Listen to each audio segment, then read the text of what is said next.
kadhata nuuf kadhatameef guddaa galateeffannaa. Maqaan waaqa keenyaa bara biraatti kan galateeffame haa ta'u jedhaati. Gara qorannaa keenyaa kallattiidhaan seenna. Ara lammaffaa Qorontos boqonnaa 5 qorannaa achi dura lammaffaa Qorontos boqonnaa 4 lakkoofsa 16 yaada jiru gabaabsee dubbisee gara 15tti darbina. Akkas jedha. Kanaafis nu metuma abdiin kutannu. Namummaan keenya inni bakkeetti mul'atu gadi dhumaa yoo adeeme iyyuu namummaan keenya inni keessaa arraa bor haara'aa adeema jedha. Bakkeedhaa waan mul'atuun miidhamaa dadhabaa yoo deemnes keessi keenya garuu sababii hafuura isaa sababii jireenya hafuuraa arraa bor maal ta'aa deema jedha. Haara'aa deema. Rakkinni salphaan inni nu yeroodhaaf baannu kun ulfinna bara baraa isa safara malee guddaa sana baachuudhaaf nu qopheessa. Nuyi gara wanta ijaan hin argamne ilaalla malee gara wanta ijaan argamuu hin ilaallu. Wanti ijaan argamu yeroo dhumaaf ta'a. Wanti ijaan hin argamne garuu kan bara baraati jedha. Kanaaf abdiin kutannu hin jabaanna miidhamnus inni bakkeen keenya yoo miidhamaa deeme keessi keenya irraa bor maal ta'aa deema? Haara'aa deema. Rakkinni salphaan inni yeroodhaaf nu ga'u ulfina bara baraa kan akka baadhannuuf maal nu godhaara jedha? Nu qopheessaaraa jedha. Tole waan ijaan hin argamne irratti xiyyeeffanna malee ijaan waan argame akkas namni murteessu miti jedha. Tole 5 boqonnaa 5tti darbina. Boqonnaa 5 lakkoofsa 1 godoon jireenya keenyaa kana jechuun dhagni keenya lafa kana irratti yoo jige ijaarsa harki namaa hin ijaarin mana bara baraa bantii waaqaa keessa jiraatu waaqayyo biraa akka qabnu beeknaa jedha.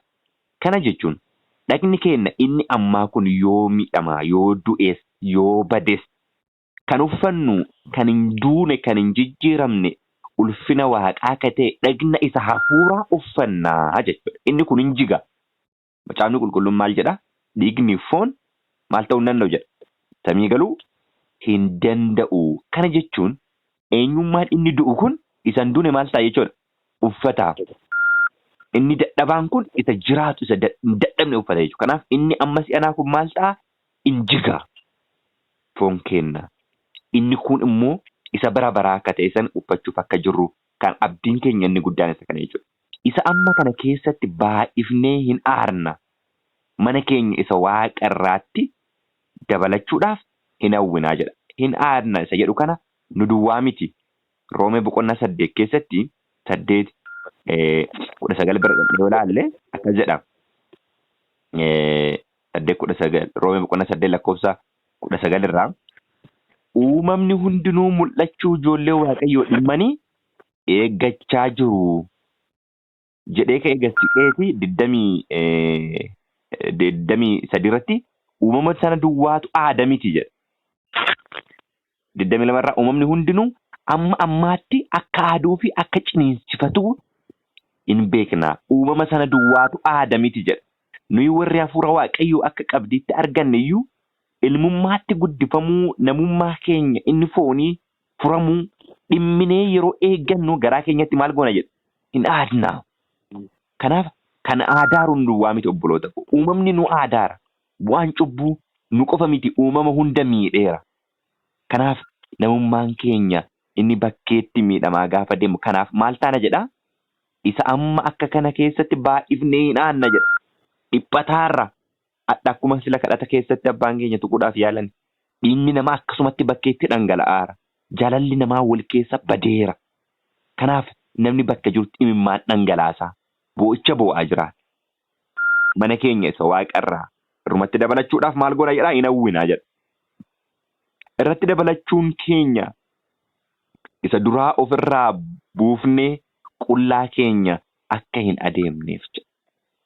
Isa sammuu uffannuufi inni duraa maal akka ta'uuf qullummaa Kiristoosin uffachuudhaaf jechuudha. Qullaa isa jedhu kana mul'ata boqonnaa 16 lakkoofsa 15 irratti waa'ee dhuma baraa especially waa'ee mootota baha biiftuu dhufaatii gooftaa Kiristoos erga dubbatee ka'e moodatti 16-15 gidduutti maal jedhaa?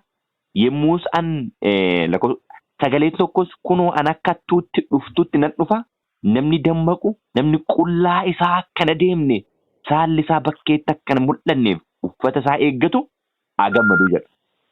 Kanaaf Har'a eenyuun uffachuu qabna jechuudha? Qulqullummaa gooftaa Kiristoosii uffachuu qabna. Qulqullummaa gooftaa Kiristoosii ayyaana isaa yoon uffanne bakkeetti qaamni keenya yoo mul'ate fuula gooftaa Kiristoosii maal ta'uu hin dandeenyu? Dhaabbachuu hin dandeenyu jechuudha. Isa uffachuu qabna. Afurarraa godoo keenya isa kana keessa lafa irra yoo jiraannu ba'aan nutti ulfaatee in aarna. Ba'aan maal ta'e nutti ulfaatee ba'aan cubbuu. Kanaaf Maatiyus 11:28 irraa maal jedha? Isin warri ba'aan keessan isinitti ulfaate maal eessa koottaa? Gara kootti koottaa. Ani isin boqachiisa jedha. Ani isin boqachiisa jedha. Achirratti mee waan tokko dhaqnee ilaalla eeruu tokko Maatiyus 11:28 irratti Yesuus itti fufee isin warri dhamaatanii dadhabdan ba'aan kan isinitti ulfaatu hundinuu gara koo koottaa. An boqonnaa isiniif kennaa jedha. 29 irraa wanjoon koo fudhadhaati baadhaa. Anarraa baraa. Anoo garraa miidhaa. Kanaan gad of deebisees boqonnaa lubbuu keessanii argattu jedha. Wanjoon koo naman dhibuu ba'aan namni anaaf jedhee baatus salphaadha jedha. Mee akkamitti yaaddu kana? Koottaa boqonnaa argadhaa erga jedhee ka'een booda wanjoo koo baadhadhaa jedha. Wanjoo baadhadhaa fudhadhaati baadhaa jedha. Wanjoo jechuun garbummaadha yookaan immoo waa jalatti hidhamuudha. Argitanii? Boqonnaa argattu erga jedhee ka'een booda boqonnaa koottaa wanjoo baadhadhaa. Kana jechuun maalidha obboloo tokko? Ba'aa isin wanjoo jechuun sangoolee qotiyyoo lamatu waliin qotama miti? Waliin camadama. Kanaaf ba'aa keessaan anatu isiniif baata isin immoo narraa baradha akka an deemitti adeemaa jechuudha. Kanaan booda qajeelfamni isin ittiin deemtan qajeelfama keessanii miti. Eenyu wajjin deemtu? Ana wajjin deemtu. Kanaaf macaan maal jedhaa? Heenook adeemsa ofii eenyu wajjin godhate jedha. Waaqa wajjin godhate gara samiitti ol fudhatame jedha. Kanaaf isa wajjin isatti maxxanuu qabna, isatti qabannee jiraachuu qabna, isarraa baruu qabna jechuudha. Kanaaf ba'aan warri nutti ulfaatee jedhu kanaaf hin aarna jedha. Kanaaf gungumaa deema dhaloonni, rakkatee booyaa deema dhaloonni. Kana kan inni jedhamu. Godoo keenya isa kana keessa lafa irra yeroo jiraannu ba'aan nutti ulfaatee hin aannaa. Kunis mataa keenya isa waaqa irraa, kunis mana keenya isa waaqa irraa isuma kana irratti dabalachuudhaaf. Kanaanis inni du'u jireenyaan akka liqimfamuuf malee nuyi godoo keenya kana ofirraa baasuu waan barbaanneef miti jedha. Nutamii ka gallu otoo foon hin uffanne waan ta'ee oduu hin taane foon inni du'u kun isan duune maal haa ta'uuf akka uffatuuf jechuudha. Inni du'u isa jireenyaan akka liqimfamuuf akka jijjiiramnuuf. Kanaadha malee akka namoonni foon yookaan ammoo namni jijjiiramee waan biraaf samii dhaala jedhanii miti. Qaamuma keenya akkanumatti samii dhaalna. Garuu inni du'u isan duune uffate jechuudha. Addaamiif waan akkanumatti uume miti. Nullee akkasumatti samii dhaalla garuu inni du'u isan duune uffate inni yeroodhaaf ta'u baraabarummaa uffannee akka samii dhaallu. Kanaaf godoo kana ofirraa lafa kenna miti. In jijjiiramna malee jedha. 5 inni akeeka kanaaf nu qopheesse immoo Waaqayyo isa hafuura isaa qabsiisa nuuf kennedha jedha. Ameen. Waan inni kana godhe isa maal isaa nuuf kennedha? Isa hafuura isaa nuuf kennedha jedha. Lammaffaa Qorontos 1:22 yeroo dubbifnu milikkita kan isaa ta'uu keenya nutti mallatteesseera. Qabsiisa garaa keenya kaa'amu hafuura isaa maal nuuf godheera jedha. Nuuf kenneera jedha. Milikkita nutti godhe ka jedhu kana Efesoon 1:13 irratti isin immoo ergaa dhugaa wangeela fayyina keessanii karaa isaa dhageessanii isin warri dhageessanii itti amantan hafuura qulqulluu isa abdachiifame maal taataniitu jedha. Mallatteeffamtaniitu jedha. Kanaaf nu mallatteesseera kan isaa ta'uu keenya qabata nuuf kenneera. Mallattoo jechuudha. Mallattoo. Waraqaa tokko yoo namni irratti mallatteessee wanti hundinuu maqaa isaatiin ba'e gaafa booda lakki anaa miti jedhee tarii namni yoo waadaa jijjiire maalitti agarsiisu? Kunoo situ maal godhe jedhanii? Situ mallatteesse mallattoo keetu irra jira jedhanii. Oduun gammachuun namatti tolu Waaqayyo waadaa galee maal hin godhu? Hin jijjiiru, hin diigu akka namaa. Kanaaf qabata kan isaa ta'uusaa mallattoo isaa hafuura qulqulluun nutti godheera. Hafuura qulqulluu isaa nuuf kenneera jechuudha. Kanaaf isa akeeka akkanaaf nu qopheessu. Akeeka kanaaf inni jedhu akeeka geeddaramuu kanaaf. Akeeka inni du'u isan duuni uffatu kanaaf akeeka dhagna isa du'u lafa keennee dhagna isa bara baraan jiraatu uffannu kanaaf kan qopheesse isa hafuura isaa nuuf kenneedha jedha. Lakkoofsa jarraa kanaaf nu yeroo hundumaa jajjabina qabna. Man dhagna keenya keessa amma jirutti mana gooftaa irraa fagaannee jiraachuu keenya beenna jedha. Mana dhagna lafa kana irra yeroo jirru mana gooftaa sana yookaan ammoo eenyummaa san jijjiiramne isa irraa maal taaneera fagaannee akka jirru beekna. Nuyi amantiidhaan jiraanna malee wanta hundumaa ijaan arguudhaan maal taana miti jiraanna miti. 4:16 dhumarratti qara sila dubbifneerra jechuudha. Nuyi ija jabina qabna. Mana dhagna keenyaa kan irraa fagaannee mana keenyatti gooftaa bira jiraachuun nuuf hin wayyaa jira. Ija jabina qabna isa jedhu kana ergaa Yohaannis 1:321 irraa yaada tokkotu jedha akkas jedha 3:21 irraa. Yaa michoota koo garaan keenya yoo nutti hin faranne Waaqayyo duratti maal qabna jedha. Ija jabina qabna. Ergaa Yohaannis 1:321 irratti. Maal jechuudha kuni? Yoo cubbuu hojjennee jiraanne cubbuma keenyatu fuuldura keenya dhaabbata. Isa fuuldura dhaabbannee isa kadhachuudhaaf yakkuma nuti yakkinetu fuuldura keenya maal ta'a? Dhaabbata. Gaafa yakkarraa qajeela taane Daawit akkas jedha. Utuu yakka keessa kootti argiteetta ta'e kadhata koo maal naaf hin gootu turte jedha. Naaf hin dhageettu turte jedha. Naaf hin dhageettu turte. Kanaaf ilaa obboloota koo fuula Waaqaatti ija jabina qabna jechuun jireenyi keenya akka inni jedhetti qajeelfama isaatiin yoo deddeebineedha fuula isaatti ija jabina argachuu kan nuti dandeenyu. Luuki. Kanaafi isa fuulduratti eenyummaa keenya gadi deebifnee cubbuu keenya himannee qajeelfama inni nuun jedheen deddeebuu qabnaa jedha. Kanaaf ija jabina qabaachuun keenya isa kanaadha. Sagalirraa egaa mana dhagna keenya keessa jiraannu isa irraa fagaannus gooftaa biratti fudhatamuu akka taanuuf hin dhimminaa jedha. Gooftaa biratti maal akka taanuuf? Fudhatamuu akka taanuuf hin dhimminaa. Cimnee kadhanna, cimnee jabaanna. Namni adduma addaan dhagna isaa kanatti utuu jiru gaariis ta'ee hamaas ta'ee akkuma hojjetetti waan lafa irraa akka argatuuf nuyi hundumti keenya barcuma firdii Kiristoos duratti maal ta'uu jirra jedha. Dhiyaachuuf jirra. Hundinuu qajeelfama firdii inni fudhatu waanuma har'a maal godheen? Waanuma har'a hojjeteen. Nama hundumaafuu akka hojii isaatti isaaf kennuudhaaf maal ta'a jedha Macaafni Qulqulluun nan dhufa. Akkuma hojii isaatti. Har'a ayyaana gooftaa Kiristoosiin kan nuti fayyinu akkasimi. Qorannaa kanaan dura tokko laallee yaadatti yoo ta'e. Har'a seerri Waaqayyoo gara eenyu mul'isa? Gara Kiristoos mul'isa. Gara ayyaana Waaqayyoo mul'isa. Dhumarratti garuu Kiristoos immoo gara maalii mul'isa jenna? Gara seeraa mul'isa. Sababni isaa nama hundumaafuu akka hojii isaatti maal ta'a waan ta'eef? Itti murtaa'a waan ta'eef. Adda garuu kan nuti fayyinu seera eenyee oduu hin taane ayyaana gooftaa Kiristoositti maal nu godhe? Nu fayyise. Ayyaana Kiristoosiin amala isaa maal goona? Shaakalla jechuudha. Dhumarratti garuu ayyaanaan oduu hin taane kan nutti murtaa'u seera isaatiin nutti murtaa'a. Hundinuu akka hojii isaatti isaaf maal godha waan jedhu kennaa waan jedhu.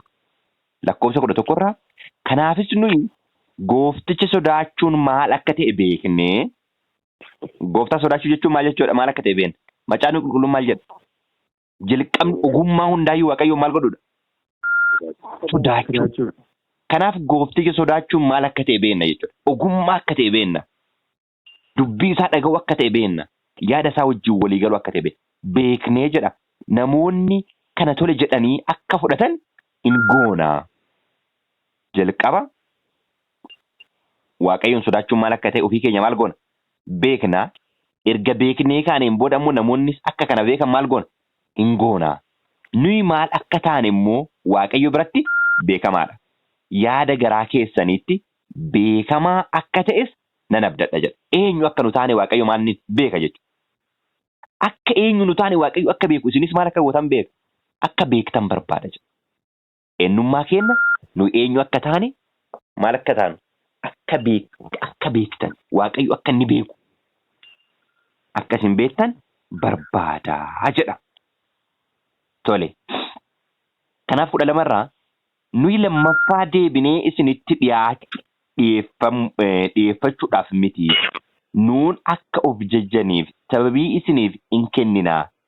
Yoos warra keessa isaaniitiin utuu hin ta'in waan duubaan mul'atuun of jajan deebii kennuuf hin dandeessu jedha.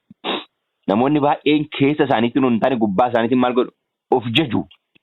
Warra bakkee isaaniitiin of jajanii warra keessa isaaniitiin otoo hin ta'in bakkeedhaan of jajaniif deebii akkasiin kennitaniif akka nuun of jajan jechuun waan nu isiniin jenne waan nu isin gorsine kanatti akka jabaattaniif jedha.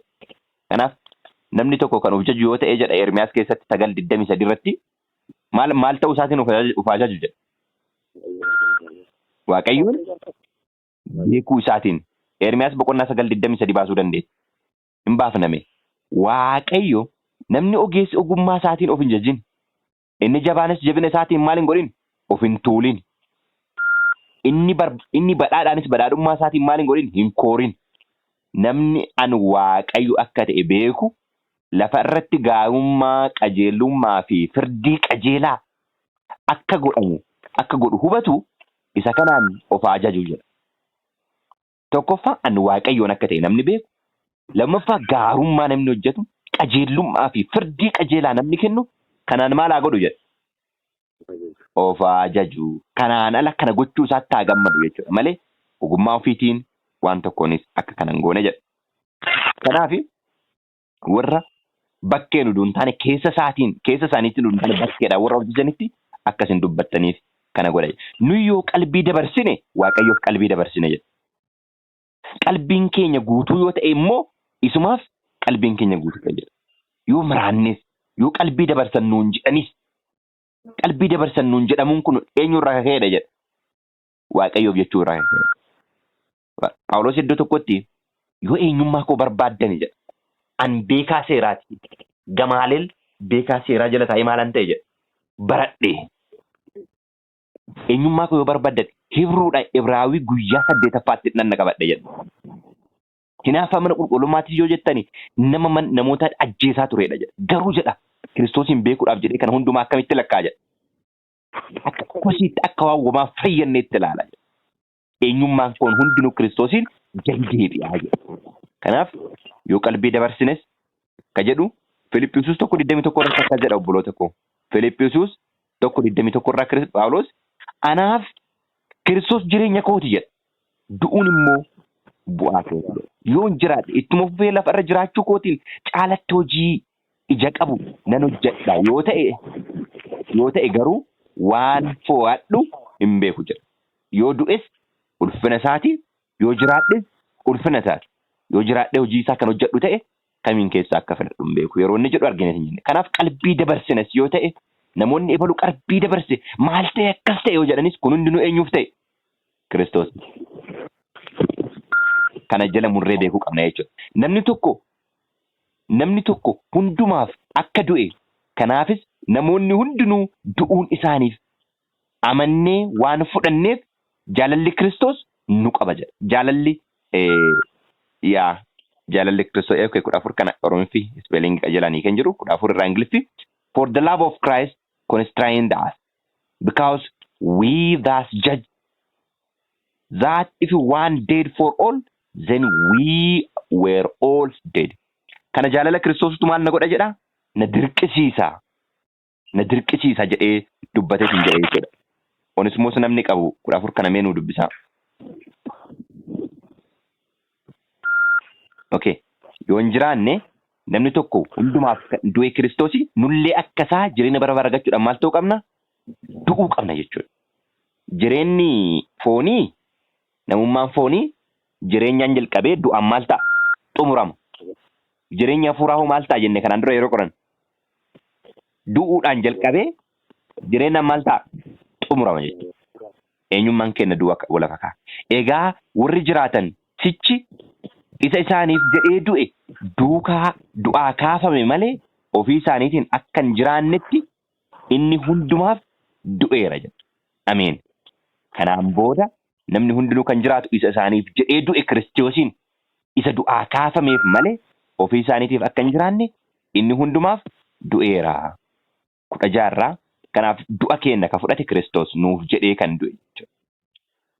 Kana beennee kafaltiin nuuf kafalameera. Isa gara isaa dhaquu keenya qofatu kala ta'a jechuudha. Qoricha keenya dhibee keenyaaf qorichi jira.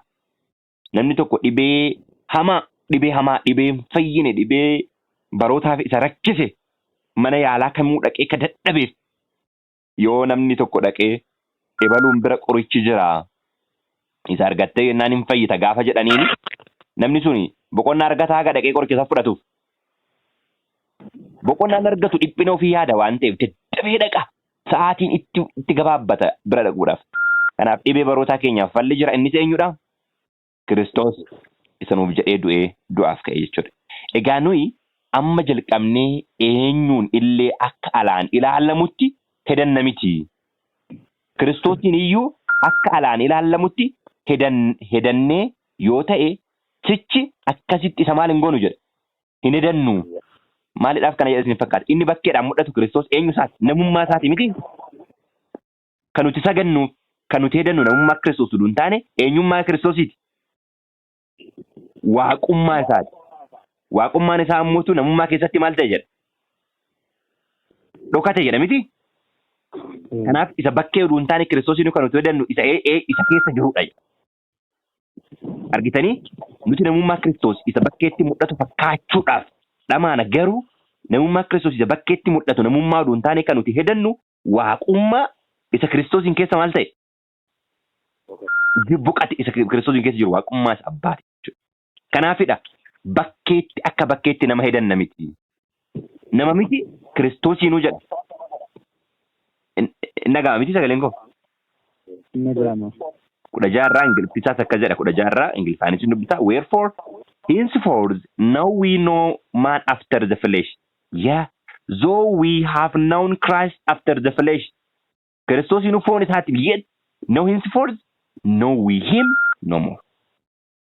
Argitanii Kiristoos inu eenyummaa isa foonii isa bakkeetti jedhaa Oromifaan isaa isa foonii flesh jedhee ibsee 17. Kanaafis namni kan Kiristoos yoo ta'e uumama haaraadha jedha.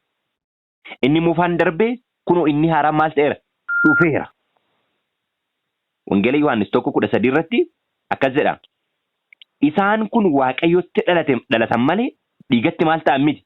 Yookiis foonitti kan dhalatan dhiiratti fedha dhiirattis kan ta'an miti kan dhalatanii miti jedha. 1:12 irraa Wangeela Yohaannis 1:12 irraa amma isaan simataniif immoo ijoollee Waaqayyoo akka ta'aniif aboo isaaniif maal godheera jedha. Kenne isaan warra Waaqa irraatti itti amananiidha jedha. Warra maqaa isaatti amananiidha. Warri kunniin immoo dhaloota haaraa akka ta'e. Akkasuma 3:6 maal jedha Wangeeluma Yohaannis 3:6 namni fooniitti kan dhalate maalidha jedha. Foonii. Hafuuratti kan dhalate immoo eenyudha? Hafuura jedha. Boqonnaa 3 lakkoofsa 6. Kanaafi namummaan keenya inni bakkee gaafa du'aa deemu dhaloonni keenya namummaan inni haaraa maal ta'a deema? Bakkeetti baay'ee. Kun hundumtuu Waaqayyo isa karaa Kiristoos ofitti nu araarse biraa ta'ee jedha. Kun hundi eenyu biraa ta'e? Waaqayyo biraa ta'e. Karaa eenyu kan ofitti nu araarse? Karaa Kiristoos kan ofitti nu araarse. Kanaafidha yeroo hundumaa galatas kan dhiyeessinu Waaqayyoof karaa eenyu dhiyeessina? Karaa Kiristoos. Efesoon boqonnaa 5 lakkoofsa 20 irratti dubbifachuu dandeenya. Yeroo hundumaa waan hundumaafuu maqaa gooftaa Kiristoos Yesuusiitiin Waaqayyo abbaadhaaf galata maal godhaa jedha? Galchaa jedha. Waanuma hundumaafuu Waaqayyo karaa Kiristoos ofitti nu araarse nullee karaa Kiristoos Waaqayyo abbaadhaaf maal dhiyeessina? Galata dhiyeessina. Inni hojii kana hundumaa Waaqayyo isa karaa Kiristoos ofitti nu araarse biraa ta'e. Inni hojii araarsuu maal godhe jedha?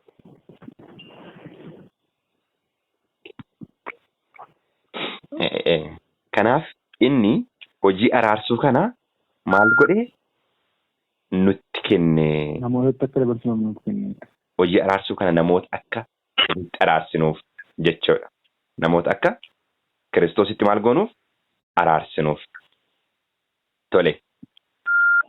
19 irraa kunis Waaqayyo erga darbaa namoota itti lakkaa'uu dhiisee karaa Kiristoos biyya lafaa ofitti araarsa jechuudha.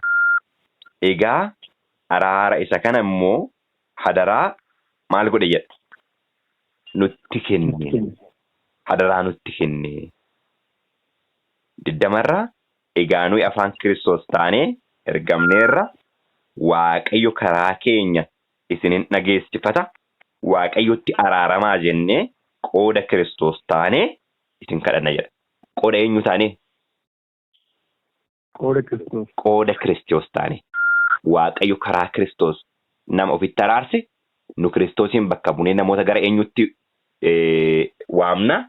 Gara Kiristoositti waamna jechuudha. Cheenii walitti hidhata jiru asirraa argineetiin jenna jechuudha. Waaqayyo karaa Kiristoos namoota ofitti araarse nu ammoo afaan Kiristoosii taanee namoota gara isaatti waamna. Hojii kana Waaqayyo maal godhe? Karaa ilma isaa nutti kenne jechuudha. Isa cubbuu tokkollee hin qabne nuyi karaa isaa qajeellina Waaqayyo akka argannuuf nuuf jedhe cubbamaa isa godhe jedha. Cubbamaa isa godhe Ingiliffi cubbamaa isa godhe yoo hin taane cubbuu isa godhe jedha. For he has made him a sin. Sineerii miti kan isa godhe. Sin cubbuu isa godhe. For us who knew no sin, that we may be made the righteousness of God. Dubbiin kuni dubbii baay'ee humna qabudha. Cubbuu gosa tokko hin taane Kiristoos kan inni du'eef cubbuu dhalootaatiif du'e. Cubbuu waan jedhamuuf deebi. Cubbamaa yoo ta'e specifically cubbuu garaagaraa qaba miti namni hundinuu. Kiristoos ammoo deebii cubbuu deebise jechuudha. Barootaaf. Kanaaf akkasitti fayyinee kana yaadataa eenyummaa isa foonii kenna kana jibbaa isaa fuuraatiif taan caalaa akka dhamaan obboloota koo isa hinduun akka uffannu Waaqayyo kan nageenya nu haa eebbisu. Eebbifamaa.